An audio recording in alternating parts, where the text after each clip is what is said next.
11, versículos de número 36 a seguir. Algum tempo depois, Paulo disse a Barnabé: voltemos para visitar os irmãos em todas as cidades onde pregamos a palavra do Senhor, para ver como estão indo. Barnabé queria levar João, também chamado Marcos, mas Paulo não achava prudente levá-lo, pois ele, abandonando-os na Panfília, não permanecera com eles no trabalho. Tiveram um desentendimento tão sério que se separaram.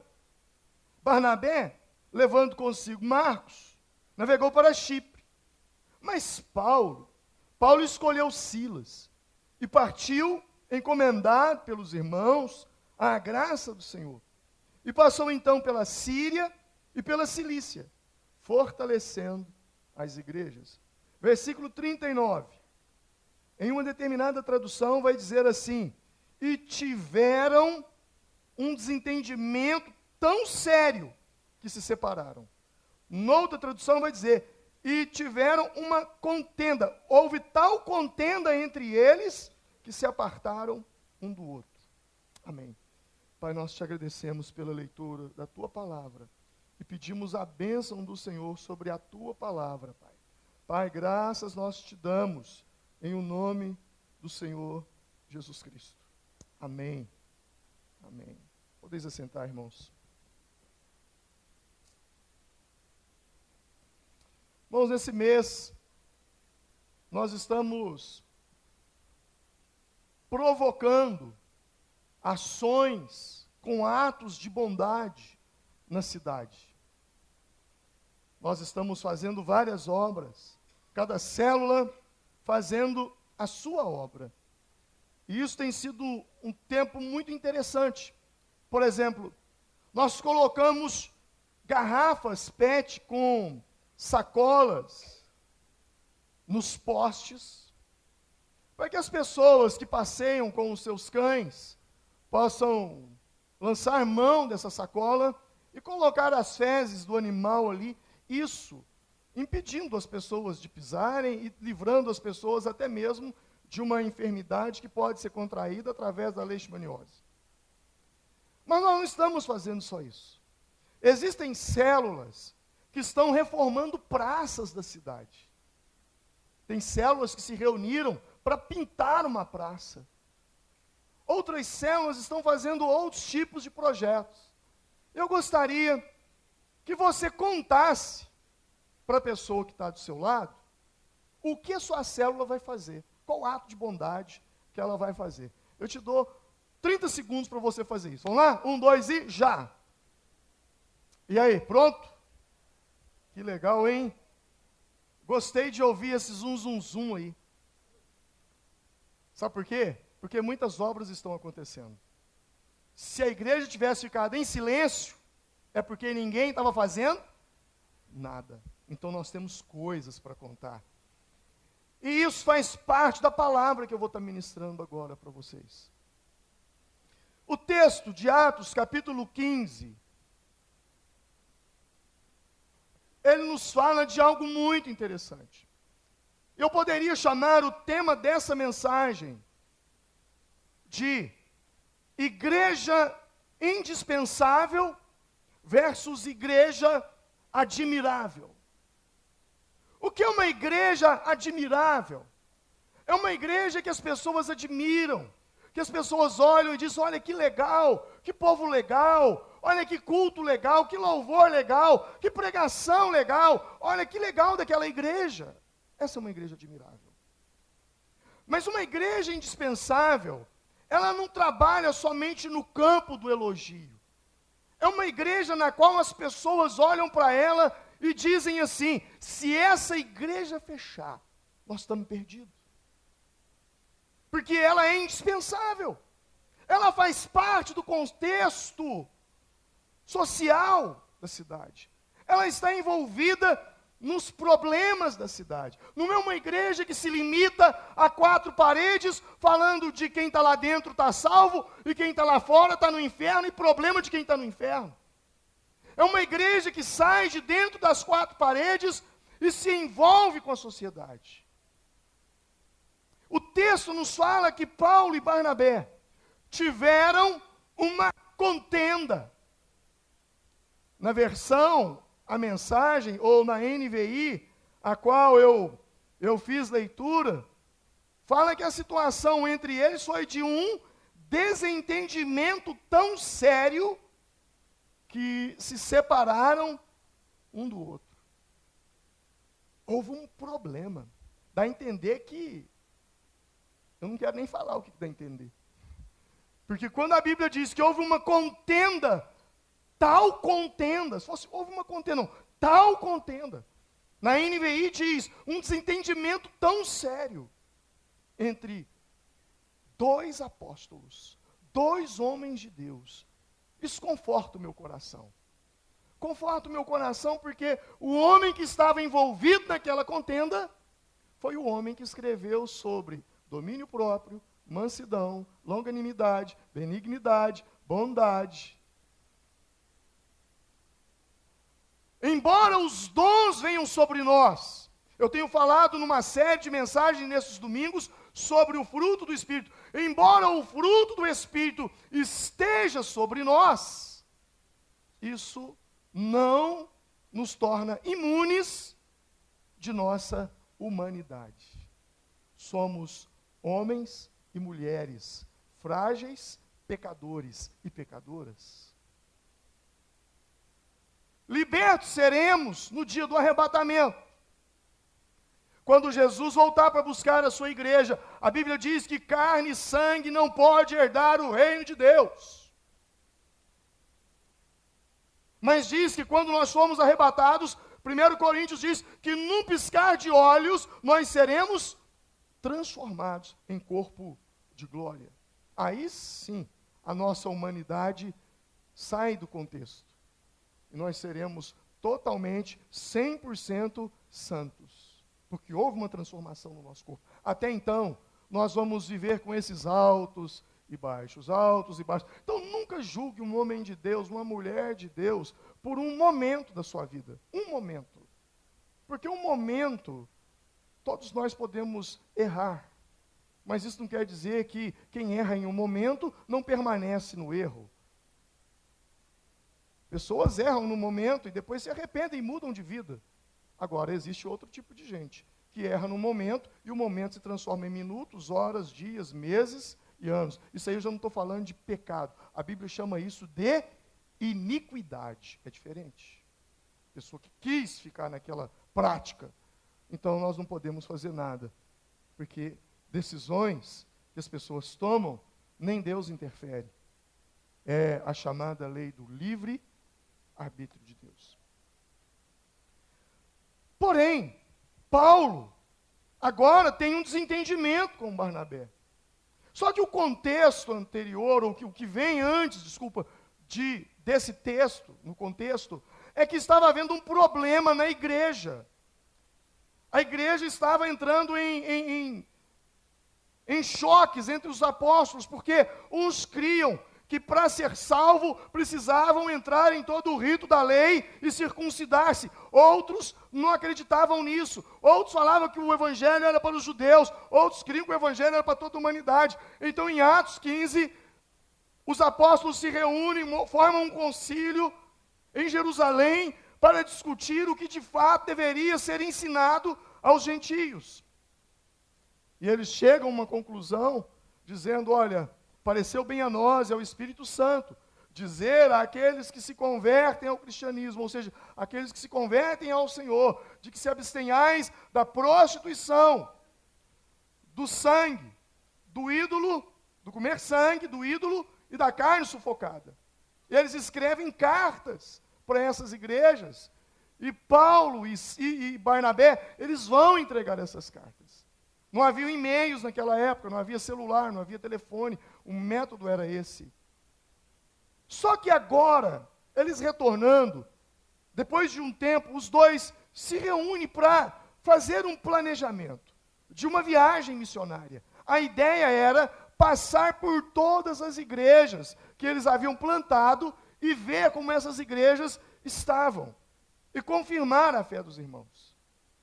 E naquele dia, Barnabé resolveu levar a João, chamado Marcos, João Marcos. Mas Paulo não concordou com aquilo. Paulo disse, não, ele não deve ir. E Barnabé, não, mas ele tem que ir. E aí então começa-se essa tal contenda. E chega ao ponto deles se separarem. Barnabé fica com João Marcos, nos diz a Bíblia, e Paulo, então, leva consigo a Silas. E a vida segue. O que eu quero falar nessa mensagem é que existem lições profundas aqui para nós. Lições muito profundas. O texto se dá em torno de 3 homens, Paulo, Barnabé e Marcos. Quem era Marcos, João Marcos? Colossenses 4:10 diz que ele era primo de Barnabé. Os outros primeiros irmãos se reuniram na casa de Marcos. A igreja começou com uma célula na casa de Marcos, em Atos 12. Outro destaque interessante sobre João Marcos é que ele fazia parte daqueles judeus radicais, daqueles que não gostavam de se misturar com gente que não era judia, ou seja, os gentios. Em Atos 13, vai nos falar que ele então abandona eles. E agora, naquela discussão, é possível que Paulo tenha virado para Barnabé e dito, olha, esse cara vai atrapalhar. Nós acabamos de decidir na assembleia, no concílio, que não vamos impor nenhum ritual da lei sobre os gentios. E ele é favorável a isso. Eu acho melhor não levá-lo. E além do mais, ele também nos abandonou na última viagem. E aí começa essa confusão sobre João Marcos. Barnabé, Paulo. Quem era Paulo? Paulo era Saulo. Segundo alguns historiadores, Saulo e Barnabé eram amigos de infância. E há quem diga que Saulo ou Paulo se converteu por influência de Barnabé. O fato é que quem ajudou a Paulo no início da fé foi Barnabé. Quando Saulo se converteu, os judeus não criam, ou melhor, os apóstolos, eles não criam muito na conversão de Paulo. Por quê? Porque você está lendo a Bíblia, você está lendo o Novo Testamento. Nós temos um propósito de ler o Novo Testamento até o final do ano, e você já leu sobre isso esse ano. Saulo perseguia a igreja. Saulo, ele tinha cartas para matar os cristãos. E agora, o perseguidor se converte. E agora, uma vez convertido, eles não acreditavam muito nessa história. Esse cara está fingindo, ele está simulando uma conversão para matar a todos nós. Mas Barnabé apazigua os apóstolos e diz, não, eu conheço ele de fato. Ele teve uma experiência genuína com o Senhor, ele se converteu. Os dois eram amigos, mas o fato é que agora eles rompem. Mas eles não rompem a amizade, eles rompem a ideia. Tanto é que o respeito continua, porque em Coríntios, depois, Coríntios 9, Paulo fala do homem de Deus que era Barnabé, o exemplo que ele era. Essa é a história do texto. Mas eu quero tratar com você aqui algumas lições que nós podemos tirar aqui. E que também vai de encontro com as ações que nós estamos fazendo nesse mês. O primeiro ponto a se perceber, a primeira lição que eu tiro para a minha vida, que eu quero compartilhar com vocês, é que nessa história eu vejo o poder dos relacionamentos. Aprendendo com Barnabé, eu vejo que o foco da vida cristã não está nas tarefas, não está no trabalho, não está naquilo que a gente faz, Mas o foco do cristianismo está no relacionamento. Não adianta eu ser o santarrão, o ungidão, o consagradão, se eu não amo ao meu irmão. Se eu não tenho paz com o meu próximo. A Bíblia, ela se resume em torno de mim, do próximo e Deus. Amarás ao Senhor teu Deus, amarás o teu próximo como a ti mesmo. Mas eu tenho que amar o meu próximo como eu amo a mim mesmo. E como eu amo a mim mesmo? Eu amo a mim mesmo lavando meu rosto nessa manhã, penteando meu cabelo, colocando uma roupa legal para vir para o culto pregar. Eu estou cuidando de mim, assim como eu cuido de mim, eu tenho que cuidar do meu próximo. Quando nós lançamos essas ações sobre a cidade, é mostrando para a cidade que nós temos cuidado com a cidade, que nós temos cuidado com as pessoas lá de fora, que nós estamos preocupando com elas. Eu aprendo com Barnabé que o foco está nos relacionamentos que a gente constrói quando a gente faz o que faz.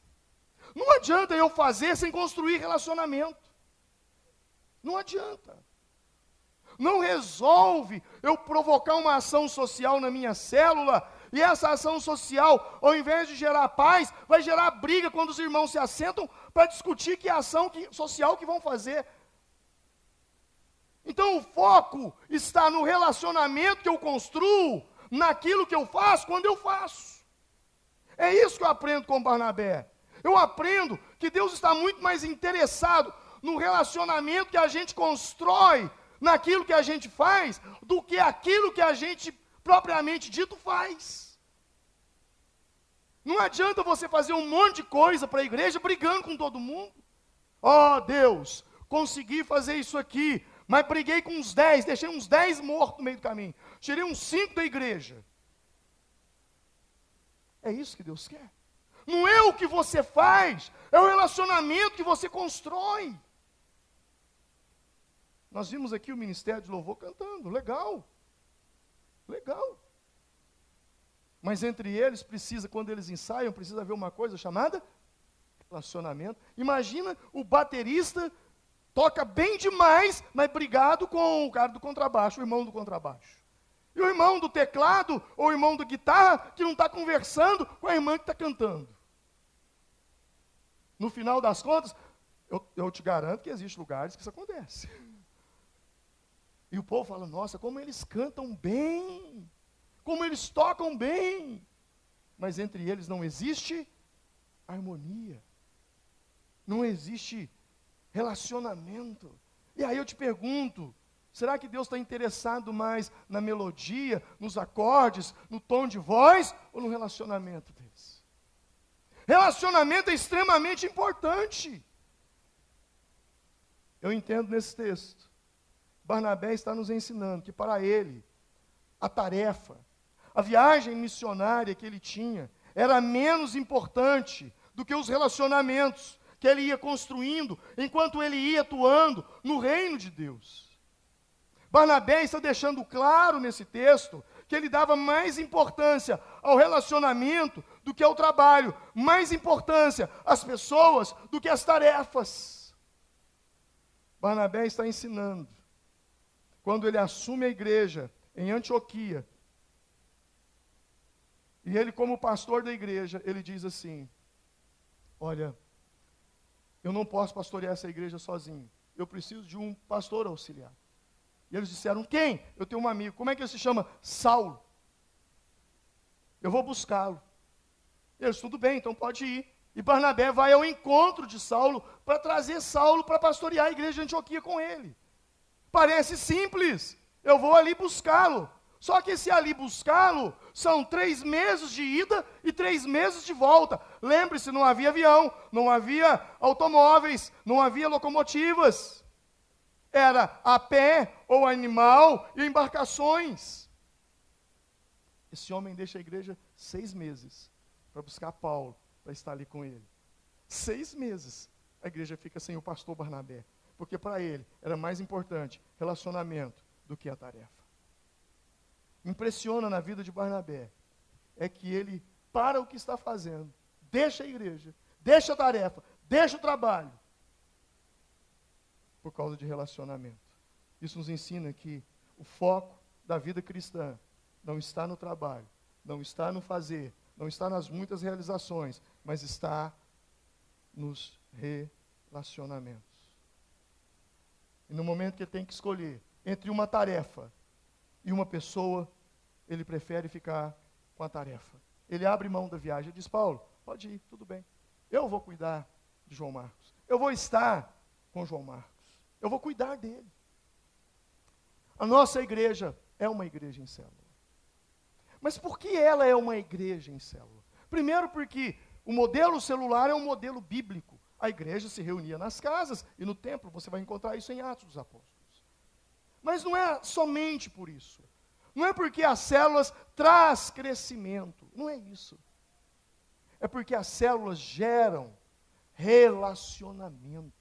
Aquele grupo que você não encontra com ele durante a semana, parece que fez falta, alguma coisa não está legal naquela semana. Você precisa estar com aquele grupo.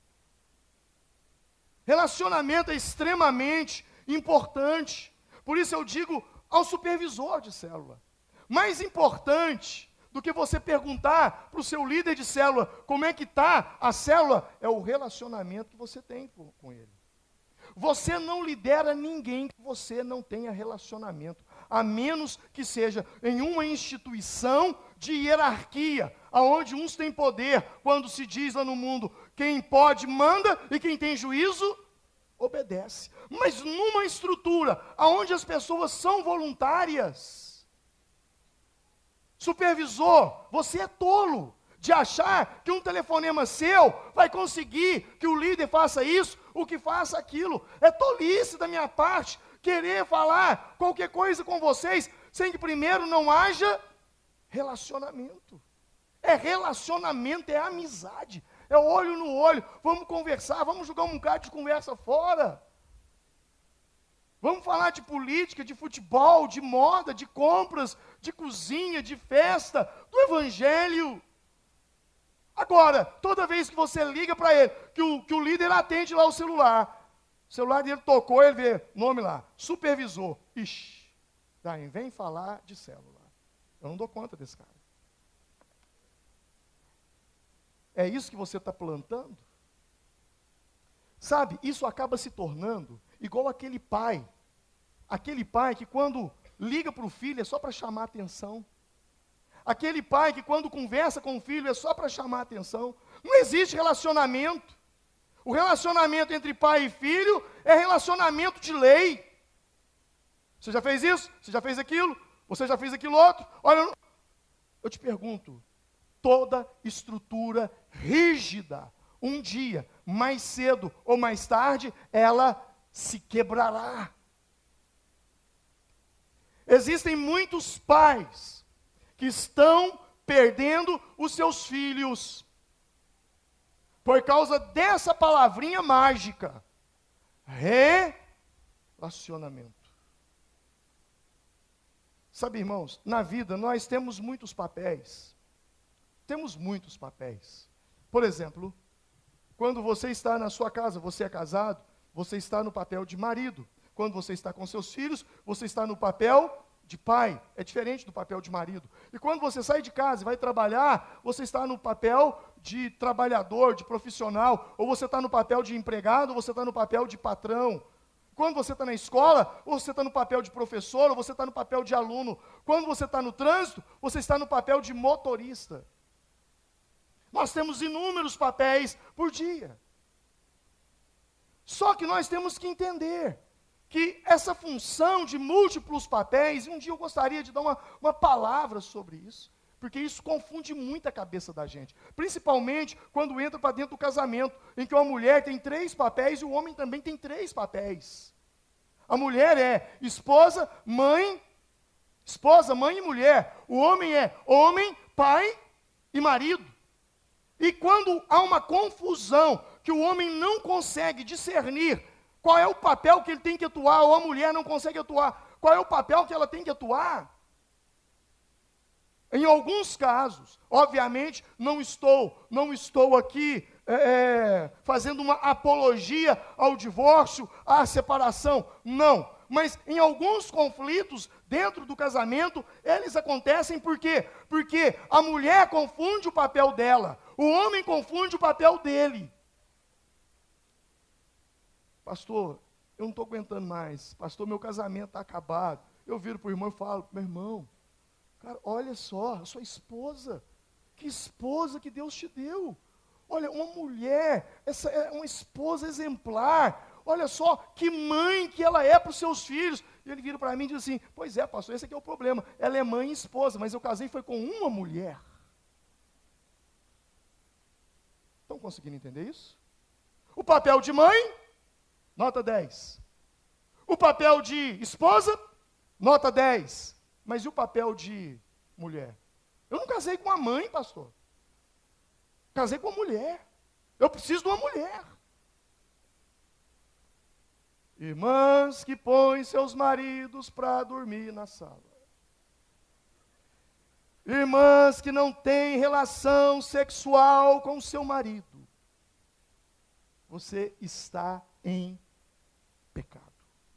O oposto também é verdade. Marido que faz o mesmo com a esposa. A Bíblia diz em relação sexual, a Bíblia fala sobre isso. A Bíblia fala que quando forem apartar de relação sexual, isso deve ser feito por consentimento mútuo, para não dar lugar a Satanás. Se não há consentimento mútuo, o diabo entra com carteirinha e autorização para fazer o que ele quiser no seu casamento. Não sei por que eu estou entrando nisso, tem nada a ver com a minha pregação. Mas o problema foi que eu fiz uma oração ali falando, Deus, o que o Senhor tiver de falar, põe na minha boca que eu paro e falo. Então é por causa dessa oração, talvez. Mas essa confusão entre papéis, em que o marido também, ele não sabe ser marido, ele não sabe ser pai, ele não sabe ser homem. Isso também complica todo o casamento. E aí se torna uma situação de causa e efeito, causa e efeito, causa e efeito. Tem uma causa que gera um efeito, o efeito provoca uma causa, a causa provoca um efeito. E fica aquela situação de que um ciclo que nunca acaba de contenda, de briga e desentendimento. Mas eu não estava falando disso. Eu estava falando do pai com o filho. Você é pai, você é provedor, você é isso, você é aquilo, você é aquilo outro. Mas a pergunta que eu te faço é, você é amigo do seu filho? Mãe, você é amiga do seu filho? O melhor amigo do filho deveria ser o pai. A melhor amiga da filha deveria ser a mãe. Mas como? Como que eu vou ser amigo do meu filho se só existe cobrança da minha parte? Como que eu vou ser amiga da minha filha se só existe cobrança da minha parte? Porque amigo que é amigo não conversa de cobranças, conversa de um monte de coisa. Por isso que muitas vezes os amigos têm mais influência sobre os seus filhos do que os próprios pais. Quando você falha com a amizade com o seu filho, o traficante entra e faz amizade com ele. E aí, quando você acorda, já é tarde demais. Quem está entendendo, diga amém. Amizade. Vamos ver um filme junto. Vamos sair junto. Vamos tomar um sorvete junto. Vamos fazer um passeio junto. Vamos pescar junto. Vamos jogar um futebol junto. É por isso que a cadeia está cheia de Samuéis, Isaías, Jeremias, Elias, Mateus, Sofonias, Abacuque, Amós. Você chega na cadeia e começa a perguntar os nomes, só nome de profeta e apóstolo. Você não precisa ir muito fundo para perguntar, seu pai era... Por que você tem esse nome? Meu pai era crente. Minha mãe era crente. E nós sabemos muito bem do ódio de Satanás contra o povo de Deus. O ódio que Satanás destila contra mim, mas eu não dou uma brecha para ele. Então ele vai na onde? No filho, na filha. Quem está entendendo, diga amém. Já deixei minha mensagem. Você está entendendo? Aí você começa a perguntar àqueles caras lá, todos desviados, nasceram na igreja, foram apresentados nas igrejas, cresceram dentro das igrejas, ouviram a palavra de Deus dentro das igrejas, e quando sai do evangelho, Lucas 11 diz que Satanás, quando ele sai de um corpo, ele anda por lugares secos e áridos, depois voltando naquela mesma pessoa, não encontrando ninguém morando ali dentro, no caso seria o Espírito Santo. Ele volta e leva 7, e aí o fim é cemitério ou cadeia. Agora, como que eu posso impedir isso? Como que eu posso? Além de ser o pai dos meus filhos, eu preciso ser o pastor dos meus filhos. Não transfira responsabilidade sua para pastor de igreja. Não transfira responsabilidade sua para as tias que cuidam das crianças na igreja. Não transfira responsabilidade sua para o professor da escola lá, da escola municipal ou estadual lá fora. Não omita o seu papel dentro de casa, porque o preço disso é caro. E como eu preguei alguns domingos atrás, a conta vem. E quando vem caro. Me diga uma coisa. Que ação você lançou nos últimos meses de amigo para com sua filha, para com seu filho? Que ações você fez? Estou falando de não, pastor, eu fui lá, eu comprei isso aqui para ele, eu paguei a escola, eu dei o uniforme, eu comprei. Não estou falando disso, não. Estou falando de amigo. De dar umas gargalhadas junto. De brincadeira. Porque amigo que é amigo, a gente quer estar perto dele o tempo todo, sim ou não? Não, eu gosto tanto da fulana, minha amiga, eu quero estar com ela. Não, eu gosto tanto do fulano, meu amigo, saudade dele, ele viajou agora nas férias, não sei o quê. É esse tipo de sentimento que o filho tem que sentir pelo pai e pela mãe. Você tem que ser amigo, companheiro. Obviamente, eu não estou falando para você abrir mão da autoridade de pai, porque quando tem que chamar atenção, tem que chamar atenção. Quando tem que repreender, tem que repreender. Quando tem que disciplinar, tem que disciplinar. Mas eu estou falando de algo mais profundo. Eu estou falando de relacionamento. Numa escala de 1 a 10, onde 1 é o número mínimo e 10 é o número máximo, que nota você dá para o relacionamento entre você e o seu filho? Que nota você dá, pai, mãe? Se a nota está baixa, aumente, você pode fazer isso. Você pode fazer isso. Aproveite. Aproveite dezembro, janeiro e faça isso. Você tem condições para fazer isso. Vamos voltar para a mensagem. Relacionamento é extremamente fundamental. O reino de Deus não é um reino de tarefas. O reino de Deus é um reino de relacionamentos. Meu irmão, as nossas histórias, são histórias de relacionamento. Eu desafio você a conversar comigo pelo menos 15 minutos. E me contar uma história de 15 minutos, uma história bem legal sua, que não tenha relacionamento. Uma história só sua. Duvido eu dó. Não consegue. A nossa história é a história de relacionamentos. Ontem, as células do Ouro Verde resolveram fazer um churrasco. E eles fizeram um churrasco lá ontem à noite. Eu até fui. Só quando eu cheguei lá, a energia tinha acabado. E estava todo sem luz. E aí, eu fiquei esperando. Falei, não, eu vou embora. Aí eu saí. Depois o pessoal me mandou uma mensagem, pastor, já estamos aqui. Aí eu já estava no outro compromisso, não deu para eu ir. Mas eu fiquei pensando, Valdir, fazer um churrasco sem energia elétrica. É possível que hoje tenha muita história para contar de ontem à noite. Deve ter acontecido muita coisa engraçada. Deve ter acontecido muitas gargalhadas. O camarada olhou para você, pensou que você era aquele cara do Gordo e o Magro, que passa na televisão, aquele desenho, tudo no escuro, não sabia quem era. A nossa história é a história de relacionamentos. Sabe quando o homem vai contar a história dele, aí você pergunta assim, e aí, você já fez o tiro de guerra? Aí ele vai contar as histórias do tiro de guerra. Ele vai contar as histórias do campinho de futebol, vai contar as histórias, as meninas da mesma forma. A nossa vida se constrói à base de relacionamento. Poucas coisas nessa vida são positivas e ao mesmo tempo são solitárias. Pouquíssimas. Eu te pergunto, qual foi a última vez que você gargalhou de forma escandalosamente? Qual foi? Qual foi a última vez que você deu aquela risada de botar a mão assim na barriga e falar, gente, eu não aguento mais, para. Já aconteceu isso com você? Eu te pergunto, você estava sozinho? Não. Tinha alguém com você. Relacionamento. Qual foi a última vez que você sentiu uma alegria indescritível? Tinha gente com você. Mesmo sem conhecer os detalhes desses pontos altos de sua vida, eu sei que a forma como isso aconteceu é que tinha gente com você, tinha outras pessoas.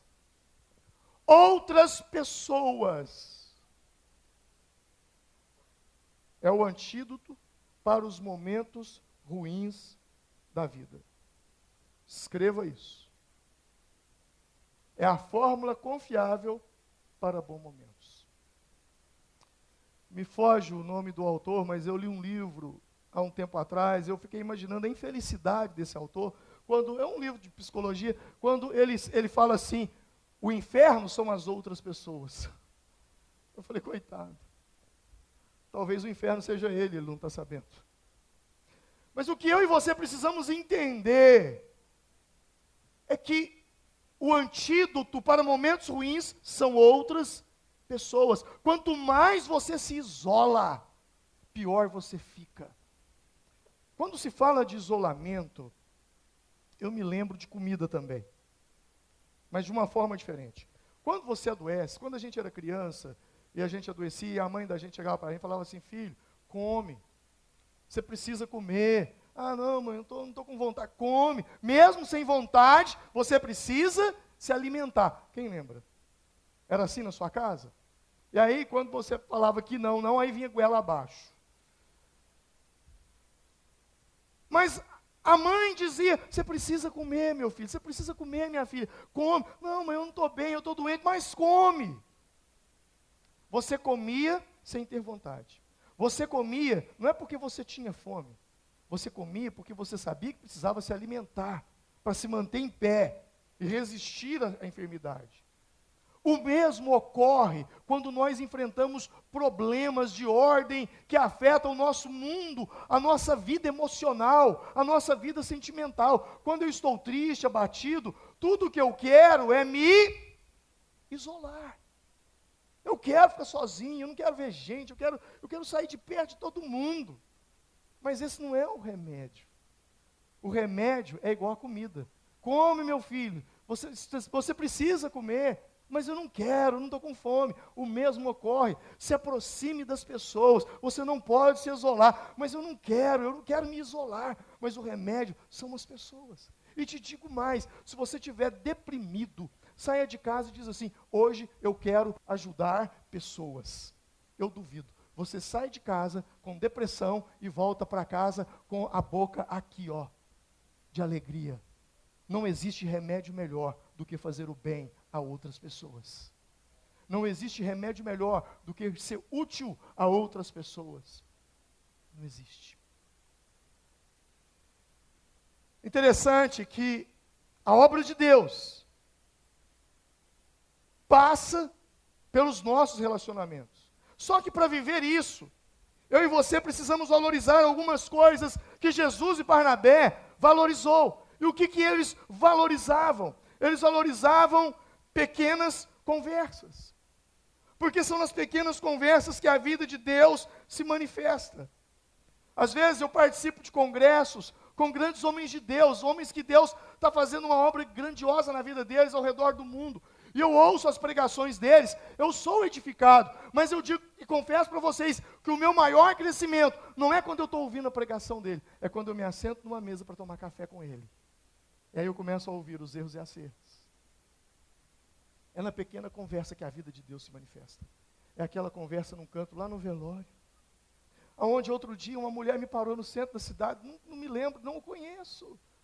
Ela disse, pastor, eu quero te agradecer, porque eu fui curada de uma depressão.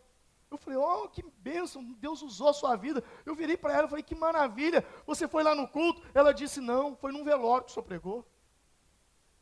No velório? Eu estava numa depressão, eu estava lá, e o Senhor foi dar uma palavra para consolar a família dos familiares. Se eles foram consolados, eu não sei, mas que a minha depressão acabou naquele velório, acabou. Porque depois, quando eu terminei de pregar, ela me chamou, eu não lembro mais disso, mas aí nós fomos conversar, e foi justamente nessa pequena conversa. Aquela conversa que se dá no corredor de um hospital, aquela conversa que se dá no fim do culto. Sabe, irmãos, quando nós fomos fazer o Family Day, se você me perguntar, pastor, qual foi o valor de arrecadação financeira do Family Day? Desculpa, eu não sei. Tem, o pessoal da administração sabe. Eu não fui lá procurar saber se deu prejuízo, ou se conseguiu pagar, se bateu, eu não sei. Não sei. Sabe por quê? Porque eu fiquei tão feliz com aquele evento, de ver vocês se assentar e passar o dia todo conversando, trocando ideia. Porque quando nós criamos aquele evento, eu falei, olha, o meu foco não é um evento, porque nós fazemos evento de casais, o povo vai, ouve a palavra, come e vai embora. Tudo que a gente faz, que tem comida, come e vai embora. Nós precisamos segurar o povo. Então eu pensei, a maneira de segurar o pai é segurando o filho. Para segurar o filho tem que ter um parque, tem que ter algodão doce, tem que ter pipoca. Vamos fazer um negócio para as crianças que a gente segura os pais. Vocês não têm noção do quanto eu saí realizado daquele evento. Cheguei lá, era 4 horas da manhã. Mas saí de lá tão feliz de tardezinha, porque vocês ficaram lá desde manhã até 5, 6 da tarde. E todo mundo feliz, alegre, conversando. Relacionamentos é extremamente importante. Um pastor amigo meu foi pregar numa igreja, ele é bispo de uma denominação muito grande do Brasil, tem não sei quantos mil membros, é muita gente, não é menos de 50, 100 mil pessoas. E ele foi pregar numa das igrejas dele, numa cidade do Rio de Janeiro. E quando ele pregou naquela igreja, que terminou o culto, o pastor dele virou para ele, o pastor da igreja virou para ele e falou assim, bispo, eu vou te levar para o senhor comer a melhor picanha que você já comeu na sua vida. Ele disse, tudo bem. Fechou. Demorou, vamos embora. Foram para o restaurante. Chegou no restaurante, o garçom veio atendeu, ele falou, olha, eu quero a melhor picanha que tiver aqui nesse restaurante. Tudo bem. 10 minutos, 15 minutos, meia hora, 1h30, e nada do garçom voltar. Aí chamou o garçom, o pastor da igreja local, e disse, olha, e a picanha? O garçom, meu Deus, me desculpa, eu esqueci de entregar o papel lá na cozinha. Aí o pastor virou e falou assim, você não tem vergonha na cara, não?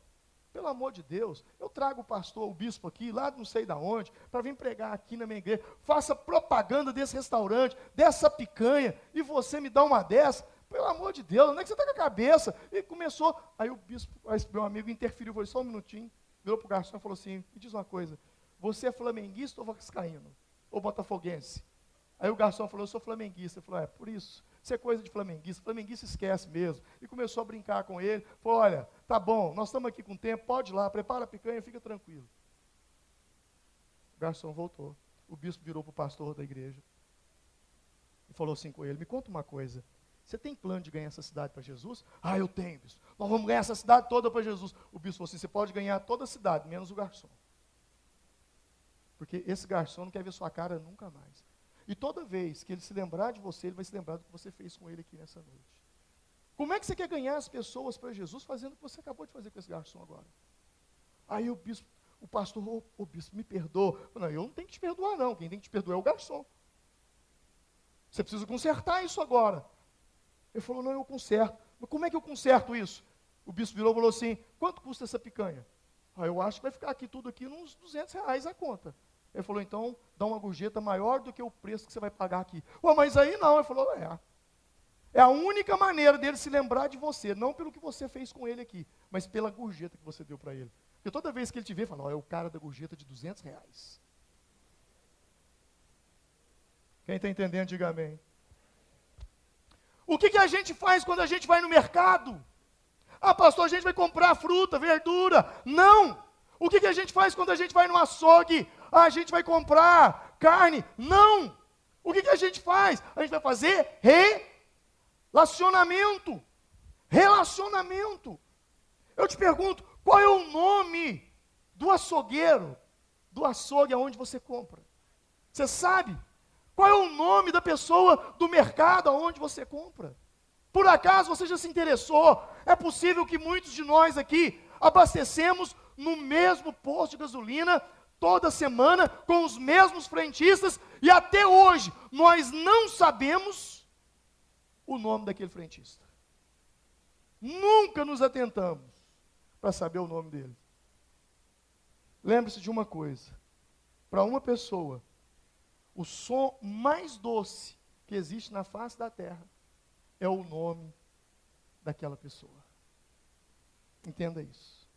Chamar as pessoas pelo nome é extremamente importante. Não é? Ô coisinha, vem cá. É coisinha. Tem nome. Ele tem um nome. E principalmente em lugares como esse, igual eu dava esse exemplo, quando as pessoas são chamadas pelo nome, elas sentem-se importantes, cuidadas, valorizadas. Porque quem está aqui nessa manhã e lida com o povo, que lida no comércio, sabe como é que é.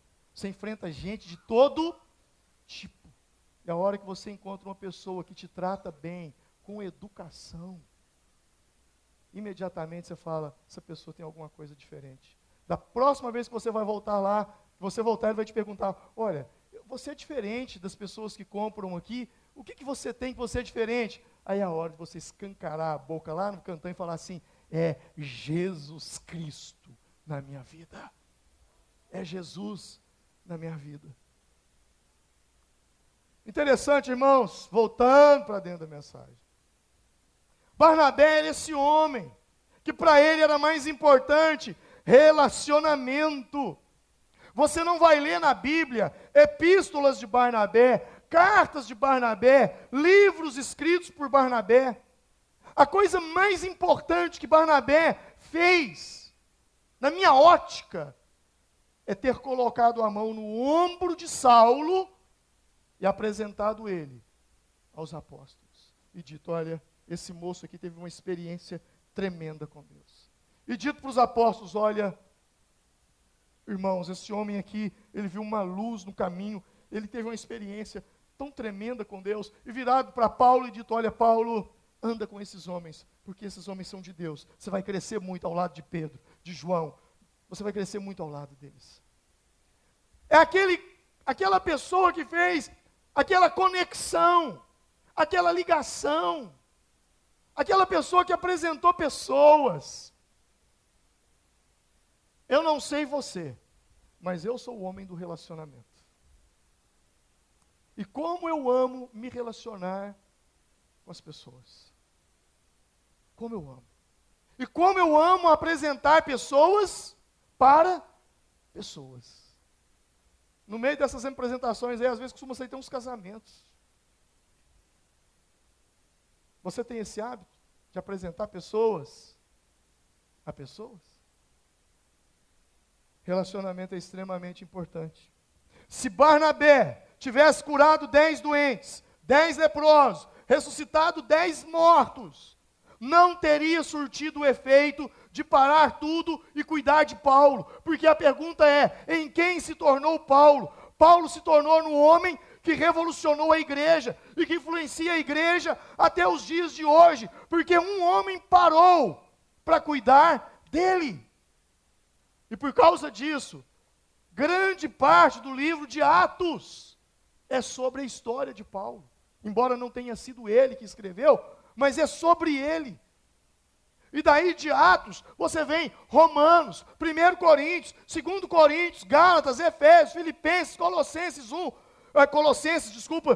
Tessalonicenses, 2 Tessalonicenses, 1 Timóteo, 2 Timóteo, Tito, Filemon. Todas essas epístolas, essas cartas, foram escritas por Paulo. Por causa que um dia, um homem parou tudo para cuidar dele. A pergunta que eu te faço é, de quem você está cuidando? De quem? Quem você está cuidando? quem você está discipulando, quem você está evangelizando. 50% do Novo Testamento está ligado a Paulo. Porque um dia, um homem parou para cuidar dele. Talvez a coisa mais importante que Barnabé tenha feito foi dizer: Paulo, vai cuidar das igrejas, vai fazer a viagem missionária, vai plantar as igrejas, que eu vou cuidar de João Marcos. Ou, em outras palavras, Barnabé, com essa atitude, estava dizendo: não é a tarefa, Paulo, não é o trabalho, é o relacionamento, é a pessoa. Isso acontece quando eu e você valorizamos pequenas conversas. Diga comigo, o poder das pequenas conversas.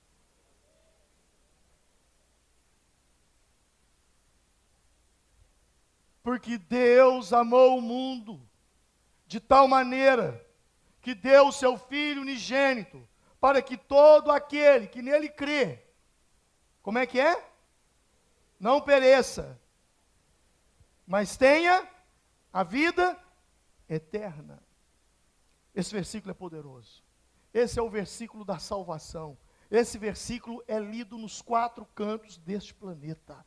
Se você sair daqui e for na China, você vai encontrar João 3,16, porque Deus amou o mundo de tal maneira que deu o seu Filho unigênito para que todo aquele que nele crê não pereça, mas tenha a vida eterna. Sabe, esse versículo é um versículo que os grandes evangelistas usaram. Billy Graham pregou muito sobre esse versículo. Esse versículo já levou milhões de pessoas aos pés de Cristo. Então, imagina-se que Jesus, no alto de uma montanha, a pleno pulmões, tenha dito: porque Deus amou o mundo de tal maneira que deu o seu Filho unigênito para que todo aquele que nele crê não pereça, mas tenha a vida eterna. O que a gente imagina é Jesus no alto de uma montanha falando isso, porque isso tem que ser falado em uma mídia mundial, algo que alcance o mundo inteiro. Mas a surpresa que eu tenho para te fazer é que esse versículo não foi falado para uma multidão. Essa passagem foi numa conversa entre Jesus e um homem chamado Nicodemos, de noite, tarde da noite, no escuro possivelmente. Jesus vira para aquele homem e diz: porque Deus amou o mundo de tal maneira que deu o seu Filho unigênito para que todo aquele que nele crê não pereça, mas tenha a vida eterna. Não foi numa grande pregação, foi numa pequena conversa. Porque Deus é Espírito, e importa que os seus adoradores o adorem em espírito e em verdade. É lindo esse texto. A gente imagina Jesus numa sinagoga, ou no templo de Salomão, dizendo: porque Deus é Espírito, e importa que os seus adoradores o adorem em espírito e em verdade. É mensagem para pregar para uma multidão, mas não foi assim. Esse versículo foi dito numa pequena conversa entre Jesus e a samaritana. Uma pequena conversa. Jesus conversando com a mulher samaritana. Ele diz: porque Deus é Espírito. E importa que os seus adoradores o adorem em espírito e em verdade. As grandes revelações nem sempre estão nos grandes discursos, mas nas pequenas conversas. Uma pequena conversa tem o poder de mudar uma vida. Uma pequena conversa tem o poder de direcionar a vida de uma pessoa. Não despreze as pequenas conversas. Não despreze. Mas só não despreza as pequenas conversas quem de fato tem foco em relacionamento. Porque ele quer conversar. E aí eu termino. Caminhando para o fim ainda. Barnabé. Quem era Barnabé? Diga comigo: Barnabé. Curioso, porque o nome de Barnabé não era Barnabé. Você sabia disso? Barnabé se chamava como? José. Barnabé é um apelido que eles arrumaram para ele. Os apóstolos, deram esse apelido para ele de Barnabé. Porque Bar significa pai. Nabé, consolador. Aliás, filho. Bar, filho. Filho. Nabé, consolador. Bar, Nabé, filho do Consolador. Sabe por que eles colocaram esse apelido nele de Barnabé? Porque ele se parecia tanto com o Espírito Santo. Suas atitudes, seu jeito, sua maneira de conduzir as coisas, seu comportamento, se parecia tanto com o Espírito Santo, que eles falaram assim, olha, nós vamos te colocar um apelido. Já que nós não podemos te chamar você de Espírito Santo, nós vamos chamar você de Filho da Consolação. Filho do Consolador. Consolador. Jesus falou sobre isso em João. Jesus disse, não estarei mais convosco, mas enviarei sobre vocês o Consolador. Só que Jesus usa uma outra palavra. Ele usa a palavra ele chama de Paráclito, ou Paracletos. Eu vos enviarei o Paracletos, ou eu vos enviarei o Paráclito. Diga comigo, Paráclito. Diga, o Espírito Santo é o Paráclito. Você sabe o que significa a palavra Parácletos? Paráclito. Eu vou te ensinar. Jesus mencionou em João sobre o Paráclito, dizendo que o Espírito Santo era o Paráclito. Não vos deixarei órfãos, mas enviarei sobre vós o Paráclito. A palavra Paráclito ou Paracletos, ela não foi inventada por Jesus. Ela já existia. E Parácletos tem um significado. O significado de Parácletos é chamado para estar ao lado. Diga comigo, chamado para estar ao lado. Então, quando Jesus diz, eu enviarei o Paráclito, ele está dizendo, eu enviarei aquele que é chamado para ficar ao lado. Agora, onde Jesus se inspirou para dizer isso? É que Paráclito já existia. Não foi inventado por Jesus. Paráclito era um cargo do exército romano. Os romanos, a maior máquina, o exército, a legião romana, o exército, o grande império daquela época, quando o exército saía para uma conquista, iam ali os soldados, eles levavam suas espadas, suas lanças, capacete. Paulo descreve a armadura de um soldado romano em Efésios capítulo 6, couraça da justiça, capacete da saúde, ele fala de cada item ali, mas o interessante é que era pesado aquilo. E quando eles saíam para a batalha, eles não iam guerrear do outro lado ali, não. Às vezes as batalhas duravam meses, eles andando, marchando na neve, no deserto, em chuva, em seca, de dia, de noite, para chegar até o lugar da guerra. E com isso, muitos soldados cansavam na trajetória. E começavam a murmurar, olha, eu não dou conta, eu não consigo. Sabe de uma coisa, é muito difícil. Eu já não aguento mais essa espada, eu não aguento o peso desse escudo, eu não suporto mais essas botas. Sabe, eu estou com saudade da minha filha, e o outro também começava, sabe, eu vou desanimar, eu vou parar. E aí, naquele pelotão, aonde havia a marcha, começava-se uma murmuração. E muitos desanimavam. Foi aí então que o imperador romano criou, além de soldado, cabo, sargento, tenente, capitão, major, coronel, general, marechal, ele criou um outro cargo, que era um cargo chamado de Paracletos. Ou seja, chamado para estar ao lado. O Paráclito, esse soldado cuja ocupava essa função, ele não marchava junto com o exército, ele marchava ao lado. E o exército ia marchando, e ele marchando ao lado.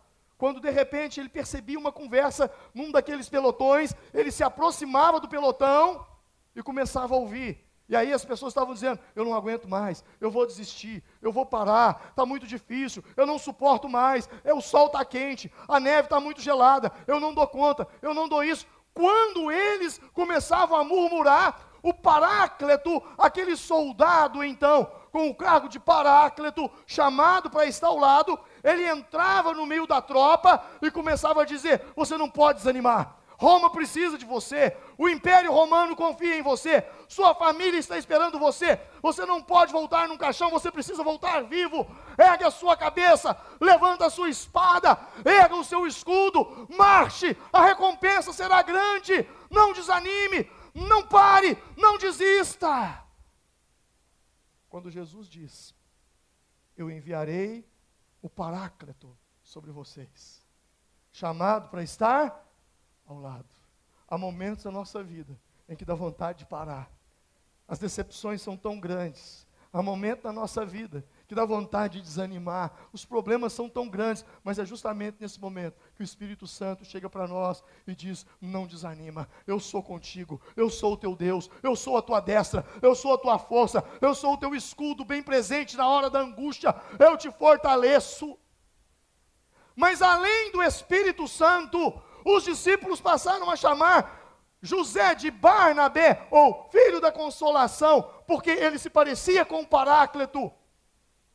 Porque ele era esse homem que quando via o desânimo, ele chegava para as pessoas e começava a falar com eles. Eu quero te dizer uma coisa, Deus chamou a mim, Deus chamou a você para ser o Paráclito dessa geração. As pessoas estão desanimadas, as pessoas estão abatidas, as pessoas estão desesperadas, muitos estão falando em acabar com tudo, em acabar com a própria vida, e é para esse momento, e para aquele lugar, e para aquela pessoa, que eu e você fomos colocados ao lado delas, para dizer, não desanime, tudo posso daquele que me fortalece, maior é o que está em nós, do que o que está no mundo, se Deus é por nós, quem será contra nós? Levanta a sua cabeça, o Espírito Santo está dentro de você, você tem o poder de Deus, a unção é sobre você, eu vou orar com você, aleluia, você é um Paráclito nessa geração, você é um Paráclito na sua família, você é um Paráclito na sua casa, você é um Paráclito no seu trabalho.